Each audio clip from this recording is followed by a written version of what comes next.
Hi there, I'm Jennifer Stewart. And I'm Catherine Clark, and we're so glad that you're joining us today for The Honest Talk. We're excited to be bringing you conversations with some of North America's most inspiring women, and we are thrilled to be partnering with RBC as we do so. This podcast is about leaving behind the talking points and diving into the real, authentic, and unique personal stories of our guests. Stories which we hope might influence or inspire your own journeys. So let's get right to it. Christy Clark, we're thrilled to have you here. Welcome to The Honest Talk. It's great to be here. So, Christy, I'm going to jump right in. I want to ask you, who or what inspired you to get into politics? Well, I grew up in a family of 4 kids. My dad was a school teacher and very active in the teachers kind of union. And he was a liberal. So he was a BC liberal. So he was a provincial liberal and a federal liberal at the same time. The parties were joined at the time. So he would make me go out door knocking with him when I was a little kid. It was the worst. I was really a little kid, and I'd have to go knock on doors of people. And, there were no liberals in our neighborhood. It was all NDP. And so, when the dogs would chase him out of the yard, it was terrible. And then my mom was a daycare activist. So she was busy trying to figure out how to create daycares in our suburb of Burnaby. So there's just lots of, political people. But then in dinner time, everybody would talk politics. Everybody talked about it as though it was a way to change the world. We grew up not thinking politics was a terrible thing, which I think most people do. We grew up thinking this is a tool for change for the good. Yeah, I find that so interesting, partly because I completely identify with the door knocking element. And there is a certain, it's hard for people when you knock on the door as a kid and ask if they're going to support your dad, for them to say anything other than either sure or maybe. But they're not often really unkind. At least that was my experience. But for a lot of kids who have been through that, sometimes that reaction is, no, thank you. This is not for me. This is not what I ever want to do with my own life. But you jumped in with both feet. What beyond that sense of being raised with the feeling that politics was a tool for good made you decide to make it your own career choice? Yeah, interesting question, because I have 3 siblings, all older. None of them got interested in running for office. So it's not like you as you say, it's not for everybody. I think it was just that I'm an extrovert and I wanted to do good things in the world, I guess. And I was just really interested in how politics could shape the world. And I guess that those conversations around the table, like I remember when Pierre Trudeau brought in multiculturalism, and my grandfather on my father's side was sitting at the head of the table one time and was, talking about how this was a terrible thing for Canada, how, we had to resist it at all costs. And then there was French on cereal boxes. You're probably too young. I remember people, talking about that. And it made me really think about what kind of a country we lived in. I didn't have any big ideas about how to change it when I was 5 years old, but I remember thinking, wow, we have French people in this country and we're a big country and it's all these people coming in from other places. And I guess it just sparked my imagination. It wasn't a purposeful thing by any stretch, but I suppose in some ways I was just sort of, because I was an extrovert, I was sort of suited to it, maybe. How did you manage the public scrutiny of politics? First as a public figure, and then frankly as a woman, in the introduction and rampant increase of social media. How did you develop thick skin and train yourself to compartmentalize that aspect of the job? You just have to suck it up. There isn't a good answer to that, because it's terrible and it lives inside you. Like all the comments about your appearance, your hair, you're getting fatter, you've lost weight, people talking about, well, gee, I wouldn't sleep with her, or it's just all that stuff. What does anybody do with that stuff? That's what I would ask. Like, I mean, so many women deal with that all the time in various circumstances, whether they're walking down the street or they're in the office. I had some guy introduce me to a crowd of people as, hey, ladies and gentlemen, it was all men in the room. Here's our premier. And guess what? She's got boobs. Oh my God. Stuff. You just like, I mean, I guess if I was practicing, you know, a really disciplined Buddhist practice, I might be able to find a way to let it go, but it does sit there for a long time. I mean, I don't know about you, Catherine, but it's like you've been the subject of public scrutiny all your life. What do you do with that stuff? Yeah. And, you know, it's an interesting, I guess the thing for me is that I was someone's kid, even if I was campaigning too. And I do think people treat people's kids differently than they treat a spouse or the elected official themselves. Because, I mean, to Jen's point, you were a woman in a leadership role, and that rubs some people the wrong way no matter what.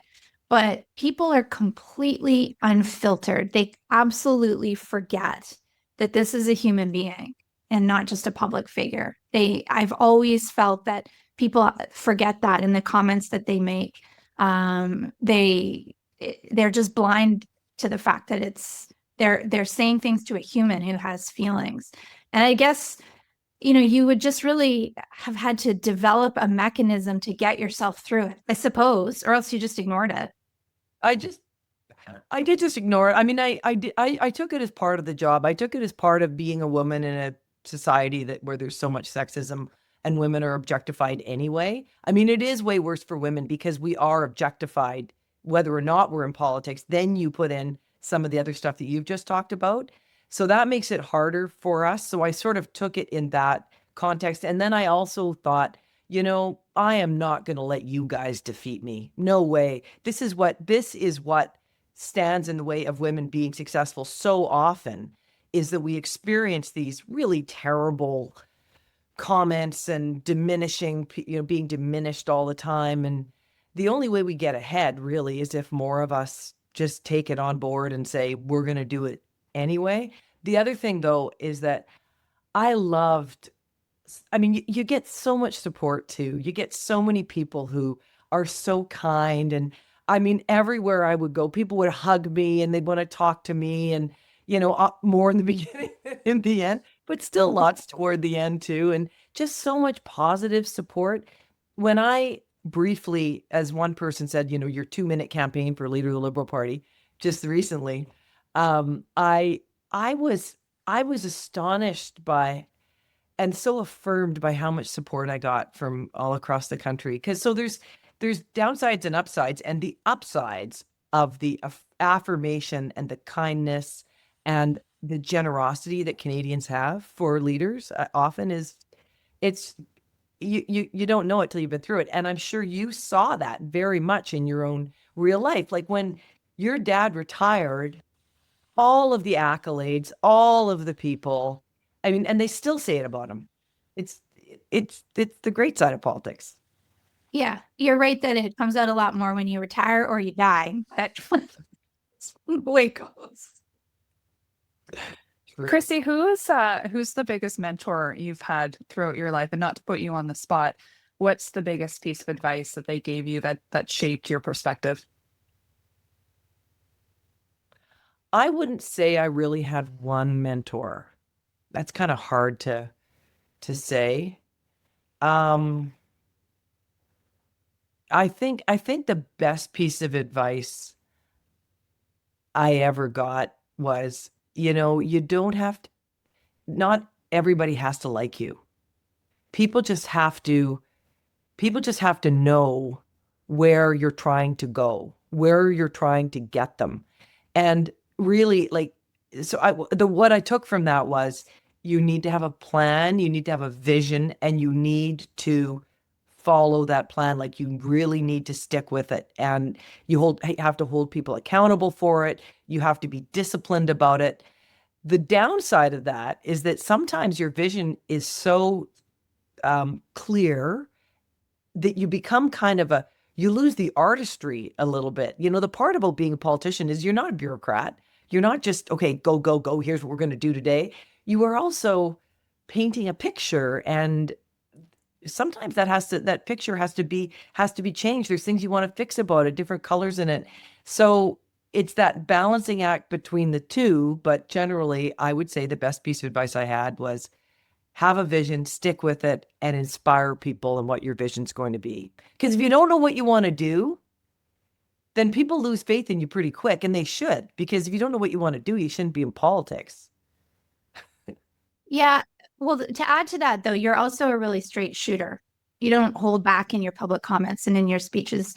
You are very clear about what you have to say. So how do you handle the pushback that comes with that? Because there's still a tension between how people feel about men who are straight shooters and women who are straight shooters. I know it's a failing on my part as a politician to be both a woman and a straight shooter. And I honestly, I don't really, I've always thought that if you don't tell people what you think, you are kind of insulting them. And in politics, there's a lot of people that don't tell people what they think because they don't want to tell them the truth. So I always felt like I owed people the dignity of the truth, of telling them what I actually thought. But over the years, I think, gotten better in conversation about trying to really accommodate other people's views. I mean, I think the thing is, over time, as you get older and you work with people from differing points of view, and certainly in my world, where I led a coalition party, because the only way Liberals get into government is by having a kind of a marriage of natural conservative voters and Liberal voters, is to accommodate other points of view. The other thing is, though, too, my views on things change as a result of some of the things that people tell me. And shouldn't they? I mean, are we always right? I don't think so. I think, you can say what you want to do and then have lots of people have input into it, and you can change that direction or kind of, reroute the river. What are you doing now to increase that diversity of focus for yourself? Well, I'm very engaged in my son's if you want to put on a musical off Broadway, yeah. Hey, good to know. You kind of need somebody to help you with that business. Yeah. I'm working on that. That I love that. If you guys want to do a show about my favorite Broadway musicals, our favorite Broadway musicals, I'm totally up for that. I've got a list of like 100 that I've seen over the years. Wow. So I'm trying to be more involved in the arts in general. I'm deadlifting a lot. So Oh, wow. I spend Nice. a lot of time with all the ladies at the gym lifting, and Yeah. I don't compete though. Although I'm at that age where I could probably win. Like, it's probably a super low weight, when you're really old and you could get out there and lift something. So I could probably do that. I'm engaged. I support a lot of young women in sort of trying to find their path in the future. I'm writing a book about, Nice. I hope it's going to be really funny, because there's a lot of dumb and stupid things that I've done and that other people have done to me that I'm going to be able to tell stories about. So I've got lots of stuff going on. I travel a lot. Love it. Yeah. And you mentioned your son. And I'd love to follow up on that, because that's a tough job, raising a kid while you're holding one of the highest offices in the country.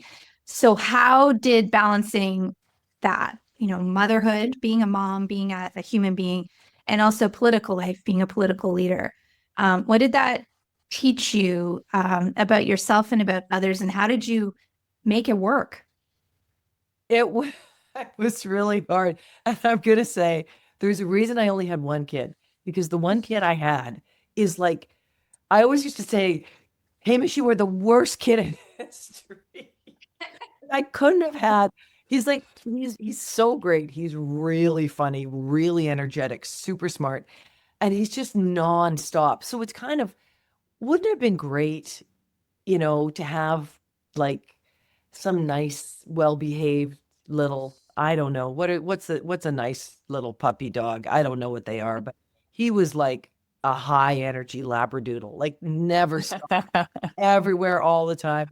So I had someone who helped around the house. She didn't live with us she didn't live with us, but so she was there to help, and and he had his dad. Like we were divorced, but his dad was in his life too. It was hard though, and I would say the hardest part of it would be when I was traveling and he would be having, some problem, which kids have, and and I'd have to try and solve it over the phone. I remember one time he phoned me and I was in Ottawa and meeting with the Prime Minister as it happened. And he phoned me and it was maybe midnight. And he said, he's very upset about something. And he said, I'm going to phone the kids' helpline. And I said, you are not. I am the kids' helpline. Hold on. So you're talking to me until you're done talking. So you're staying on this phone. You are not phoning anybody else. And we're going to talk this through. And so we stayed on the phone for 6 hours, I think. Oh my gosh. And so I had to sleep for about an hour and a half, and I got up, put on makeup, and went to see the Prime Minister at like whatever it was, 9 a.m. I was in It's a lot. meeting with the Prime Minister. But you know how it is. You just do it. you put on, yeah, you just do it. We're women, right? Yeah. Mhm. But you know what? We're very, very close. And I still talk to him every day. I mean, not about, he doesn't need me, but we just talk. But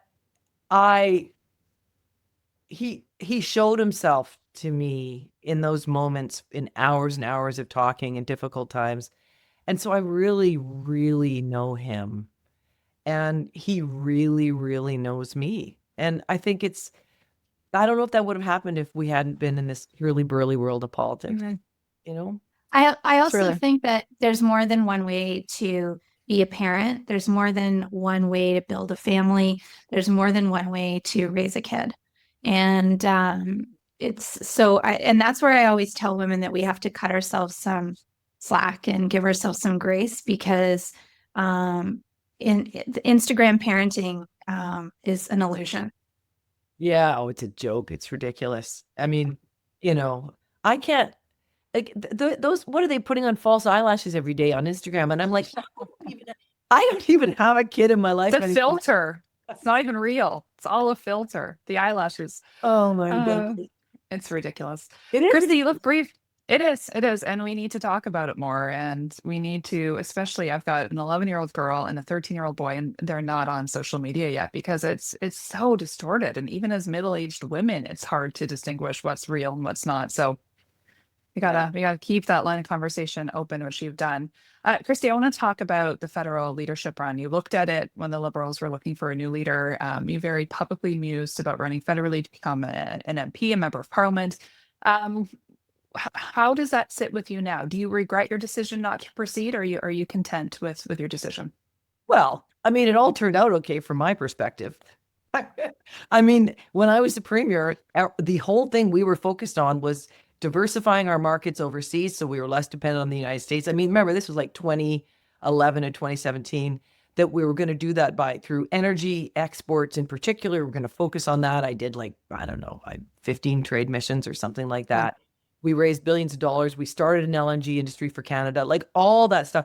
And guess what? Now we have a prime minister that wants to do it too. I think that's amazing. So I'm pretty happy with the direction that we're taking at the moment. So, turns out they didn't really need me to run for leader. It was, one of those things, I've been a Liberal all my life. I really know the party well. And it was early on, before it was clear what Carney was going to do, it became clear to me that there was no beating him. I mean, that he was going to win a big number, and he did win with 85% or something. So I don't regret it. I think I had an influence, I suppose, in doing it. And then Carney did ask, and, he asked me to run. So I decided I would try, but they couldn't find a riding for me to run in the party side. So, it is what it is. But, I still want to see if I can find a way to help them in every way I can. Right. But the public life chapter not closed. Well, is it ever closed? Great question. Right? Yeah. Yeah. I don't think it's ever closed. I mean, it's sort of like, I don't know. It's like, oh, I'll never get married again. I'll never have another Right. child again. I'll never go work in corporate finance again. I'll never put on false eyelashes again. There's no nevers. Come on. Yeah, exactly. Never say never. There we go. Christy, what guilty pleasure show are you currently watching or streaming? Oh, I just finished watching Stick, which isn't guilty pleasure, which was fantastic. 'Cause who doesn't love Owen Wilson? I mean, Fair. right? Like the one minute you think Fair. I would marry him, except that he'd be a terrible. You wouldn't marry him. No, he's not anybody to marry. But I liked it. I mean, I don't. Golf hates me. I love golf, but golf hates me. But I did like that show. I, of course, completely got into White Lotus. Yeah, good. Yeah. Yeah. I have still not watched it. Oh, You're missing out. Okay. wow. No. I know. Is that because you're busy or because you're resisting? No, it's not about resistance. It's just about, yeah, I've heard a lot about it and just not made the effort to. Jen knows that I have certain shows that are my ironing shows. Yeah. And because I try to not iron often, This I'm isn't slow an at ironing watching. show. This is not Okay. Virgin River, This is Catherine. sit You need down to be with a glass plugged of wine. in. Okay. It is. All right. Okay. Got it. I So could- then- Favorite? I could go back and watch Game of Thrones. I think I have 800 times. Oh, we've not watched that It's either. good. We need to Alright. start a TV club.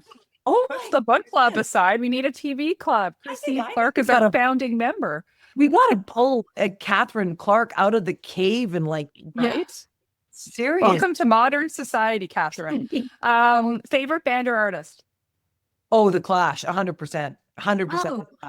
Yeah, and my best album, of course, London Calling. Love them.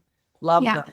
There's a band from Ireland called Stiff Little Fingers, which was a real great punk, hardcore, just such a great political band.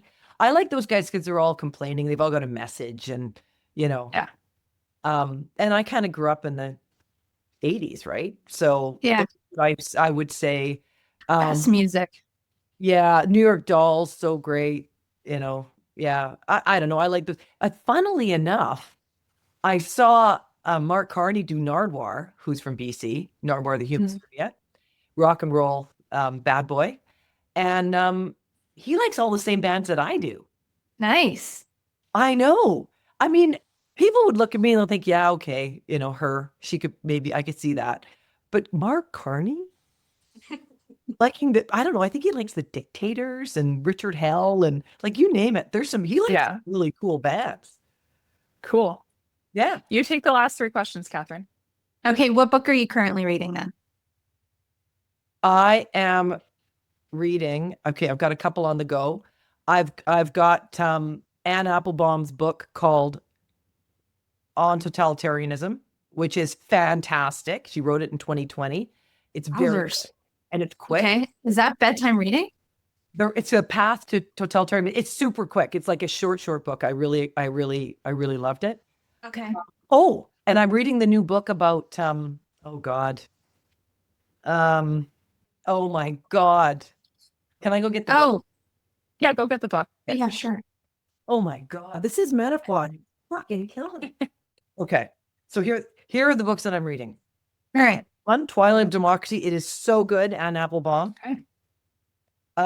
And On Tyranny, 20 Lessons. Okay, just not that I'm obsessed. And Not at all. this is I'm rereading it. It is my most recommended book. It's called What is America? And it helps you understand how America became what it is. It is like the source code for everything we're experiencing now.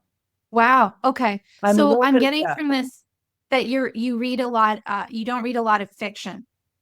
Well, I actually do read a lot of fiction. I mean, I read the Game of Thrones books before anybody else did. That's for sure. All right. Okay. Okay. Yeah. Well, these are excellent books. You know who I like? John Connolly. He writes Yes. the Doug Parker books. Yeah. Okay. And I'm reading one of those books right now, his most recent one, which is Daughters of Eve. They're all like these spooky, weird, gross books, but they're kind of Game of Thronesy, you know. You're really selling it. Sounds good. I like the Game of Thrones books. All right. You hated them? I loved them. I read them. Oh, no, they're good. Oh, okay, Yeah. okay. Perfect amount Okay. of like mystic and love, yeah. and more than love. Yeah. Hidden talent that people didn't know Oh about, yeah. other than great book recommendations. My hidden talent. I make a great cocktail. Okay. Is that a talent? Yes. I'd say so. Are you Is kidding? that Yes. healthy? Like, what's your best one? Well, I make a really terrific gin and tonic. A Good. terrific gin and tonic. You have to have good lemons, and you I was have gonna say lemon or lime. always lemon. You have to have, and I always put a whole lemon in every gin and tonic. You never make whole lemon. Yes, you never make a Closer. gin and tonic with less than 2 ounces of gin ever, and then Okay. you have to have really good tonic. So Fever Tree or one of those, whatever your favorite is. Fentimans is the one I like, and then you top it off with just a little bit of like the pamplemousse grapefruit tonic on the top, and it's Jeez, that sounds great. Elevating the and then your classics. first sip is just that little bit of grapefruit on the top. Yeah. I mean, We're coming to BC. Catherine, we're get on a flight. We're on our way. yes. Muddy books, a little bit of politics, and some good cocktails. If you could have dinner with any woman in history, who would it be and why? Wow. Well, I like to say Queen Elizabeth, but I don't know how much we'd have in common. But she was a tough lady. I mean, look at her, right? The Spanish Armada balanced the budget, brought England back to its former glory. I mean, she was a go-getter. And so I'm going to say Queen Elizabeth. I would love to meet with. You mean more. the first, obviously. Yeah. Oh yeah. Yeah. Yeah. No, I'm Right. Queen Elizabeth II. Yeah, she was a little Yeah. bit. She wasn't fighting any wars. Yeah. She had Boris though. I would say, in terms of kind of current interesting people that I would love to meet, I would love to sit down with Hillary Clinton. I really would, because she's so smart. She was the most qualified person probably ever to run for president of the United States. And like, she paid the ultimate price for being a woman. She really did. Mhm. Oh, and think of where we might be now in the world had she been president. So I think a chance to sit down with her and understand her regrets and her victories and all that, that would be, I think, for every woman to hear what she went through and how to get over that kind of regret, I think could be really profoundly meaningful. But of course, just like everyone else, I want to meet Oprah, sit down with Okay. Oprah. And of course, I've also met her, but this person I would love to spend some more time with is, of course, Princess Kate. Naturally. Oh my God, I love her. Jen knows that. We're all Jen on knows that I buy triangle. every Hello magazine that she's on the cover. Oh, Catherine, So- Correct. British Columbia for a week. She came to British Columbia for a week, and with of course the Duke at the time. And I'll tell you, she is exactly what you think she is. She is so nice, so thoughtful, super, super professional. She can work a room. Everybody loves her. She knows exactly the right thing to say. She's not phony at all. I mean, she's the complete package. Yeah. And you know what else I love? I love that she's also obviously an engaged and non-pushover mom. You can see it in the interaction with the kids, right? She has the mom stare every once in a while. I love it. And she's got this balance between work and kids and Yeah. and looking beautiful and doing important things. Oh gosh, I just think she's great. My assistant, my chief of staff, when I'm with her and we're talking, and I'm getting down with it or whatever with people, she will sometimes write on a napkin, Kate, Manifest Kate right now. remind me I love it. to recover my poise. Yeah. Well, if you ever have lunch with her, there's 2 honest talk hosts that would just, happily join you. We sure would, with a gin and tonic. Well, Chrissy, it's been an absolute pleasure having you today on the podcast. Thanks for your wit, your candor, and your advice for women, whether in political life or professional life. I think there's a lot of takeaways. So thanks for joining us. I was That was really fun. with both of you too. You really bring something to this conversation for Canadian women. Like, Canadian women need to hear from you. We need to hear from each other about how we can make the world better and how we can make the world listen to the things that we have to say about making the world better. And we can only do that if we're united, I think. And we cannot Agreed. agree more. And that's why we started this podcast. Have a great day. This was a lot of fun and we really enjoyed it. It was my pleasure. Thank you both. Well, that's a wrap. And to our listeners across Canada and around the world, we thank you for joining us. You can hear The Honest Talk on iTunes, Spotify, and Simplecast, brought to you by RBC. You can also get more information on stories that matter to you at our website, thehonesttalk.ca, and sign up for our weekly newsletter where you'll get fabulous stories delivered right to your inbox. But for now, thank you for being a part of today's podcast. Stay tuned for more great conversations and stay well.